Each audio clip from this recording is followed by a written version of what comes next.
Эке мага жардам берип койгулачы. Мен эжекелерден запы жеген мен өзүм өлтүрүп алгым келет, үйгө келип жүрөгүм сыгылып, ар тараптан кысым калып, мен басмырлап жардам берип койгулачы. Бул аудио кайрылуу Базыркоргон районундагы мектептердин биринде окуган окуучу кызга таандык. Ал сабакка жолук салынып барган үчүн мугалимдердин жеме угуп, басмырлоого кабылганын айткан. Мындай жагдайга туш болгон окуучулардын дагы бири аты жөнүн жашыруун сактоо шарты менен төмөндөгүдөй пикирин билдирди. Болгону башыбызга ак эле жолук салынып атабыз. Мунун неси жаман десең, деп жакшы эле түшүндүрсөк, бизге кыйкырып, силер бизге кыйкырып атасыңар, силер бизге каяша сүйлөп атасыңар, ким силерди тарбиялап атат? Бул тасма соңку күндөрү социалдык тармактарда тарап жатат. Анда Базыркоргон районундагы Бекмамат Осмонов атындагы мектептин директорунун аты аталууда. Бирок бул мектептин мугалимдери билим берүү жайында жолук салынып келген 10дон ашуун кыз бар экенин, аларга билим алуусуна тоскоолдук болбогонун айтууда. Бизде андай окуучулар бар, уронуп келгендер. Анан жанагы биротор эле мокочо кылып көрсөтүп аткандай кылып биз окуучуларды жекирип, алардын жеке бир аброюна шек келтирип турган сөздөрдү айткан жокпуз. Бир датинеге силердин кызыңар оронуп келип атыптыр, муну жыйыштыргыла, наркы керек дегенибиз жок.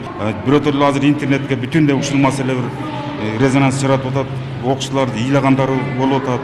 Мугалимдердин жанагы сүйлөгөндөрү болуп атат. Андай нерсе биздин мектепте бир да жок, кайталанган жок. Аны ар кимден сурап көрсөңөр болот. Базыркоргон райондук билим берүү бөлүмүнүн башчысы мектеп окуучулары атайын кабыл алынган бирдиктүү форма кийип жүрүшү керектигин айтат. Андыктан жолук салынууга уруксат берилгени менен хиджаб кийип келүүгө болбойт дейт. Конкретно айтылып турат.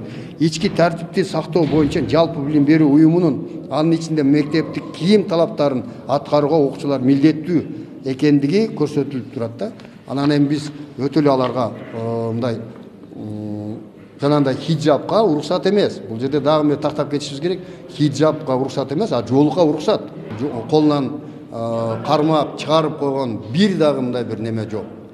Келип эле окуп атышат. Жолугун салынып келип атышат. Интернетте тарап жаткан тасманы укук коргоочу Кубанычбек Бакиров аттуу жаран тартып жайылтканы белгилүү болду. Бул боюнча ага Жалал Абад облусунан эле 10дон ашуун жаран кайрылыптыр. Билим берүүгө процессин башкарыш керек. Сабактарды убагында окуш керек, тапшырмаларды аткарыш керек болгону, берде жанагы дин tutуу эркиндиги жөнүндө сөз болуп атат. Ошол жанагы хиджаб маселеси. Ал билим берүү процессине эч кандай таасир тийгизбейт да.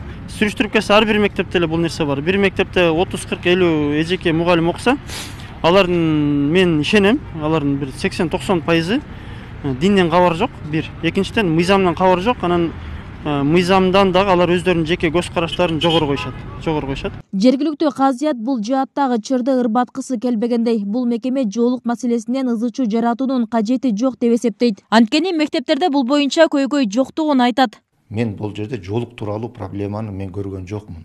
Бул жердеги сөз хиджаб боюнча болуп атат.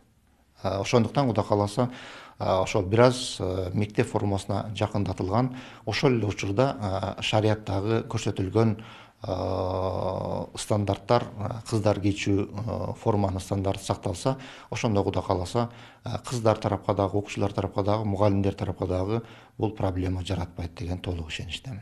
Дин иштери боюнча мамлекеттик комиссияда мында орчундуу маселе жоктугун, болгону адамдык фактор таасир болуп жатканын билдирет. Учурда бул маселе боюнча атайын түзүлгөн комиссия мүчөлөрү да интернетке тараган материал боюнча тактоо иштерин алып барып жатыптыр. Бибисара Орозалиева, Шерзат Эгембердиев, 7 канал, Жалал Абад.